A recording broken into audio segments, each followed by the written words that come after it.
Poison lake বা বিষাক্ত সরোবরের খোঁজে বেরিয়েছি।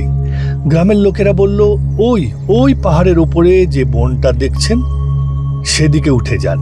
প্রথমে একটা 300 বছরের পুরনো মোনাস্ট্রি পাবেন। ইট, সিমেন্ট, চুন, সুরকি, বালিশ কিছুই ব্যবহার হয়নি, তবু 300 বছর ধরে সগর্বে দাঁড়িয়ে রয়েছে এই মোনাস্ট্রিটি। আরো একটু এগিয়ে পেলাম ব্রিটিশ বাংলো। বনের কোলে খুব সুন্দর পরিবেশে বাংলোটি আজও সাজিয়ে গুজিয়ে রেখেছে গ্রামবাসীরা। একবার নাকি রবীন্দ্রনাথও এসেছিলেন এখানে, মুগ্ধ হয়েছিলেন এখানকার মনোরম পরিবেশ দেখে। তার পাশ দিয়েই নেমে যেতে হয় বনের মধ্যে।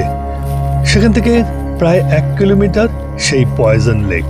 তবে গ্রামবাসীরা কেউ সঙ্গে যেতে রাজি হলো না। সেখানে নাকি অসংখ্য আত্মার আর্তনাদ শোনা যায়। কেন? তবে শোনো। সময়টা 1860 খ্রিস্টাব্দ।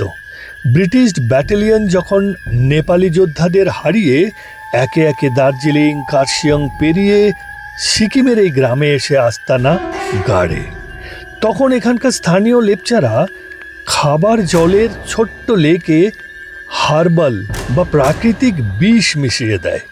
সেই বিষাক্ত জল খেয়ে ব্রিটিশ সৈনিকদের একটা বড় অংশ মারা যায়। ব্যাটালিয়ন সিকিম দখলের ভাবনা ছেড়ে ফিরে যায় বাংলায়। তাই আজও নাকি এই লেকের আশেপাশে উঁচু উঁচু গাছের ফাঁকে মৃত সৈনিকদের আর্তনাদ শোনা যায়।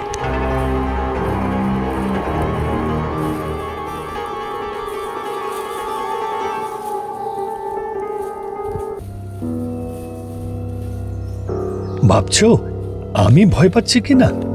না, ভয় নয়, বিস্ময় হচ্ছে। বিস্ময় অদম্য ইতিহাসের কথা জেনে, আর পয়জন লেকের সৌন্দর্য দেখে।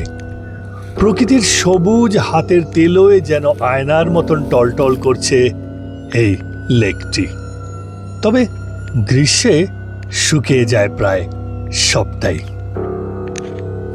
ইতিহাস, লোককথা আর প্রকৃতি যদি ভালো লেগে থাকে একটা লাইক করো, আর আমার চ্যানেলটাকে সাবস্ক্রাইব করতে ভুলো না।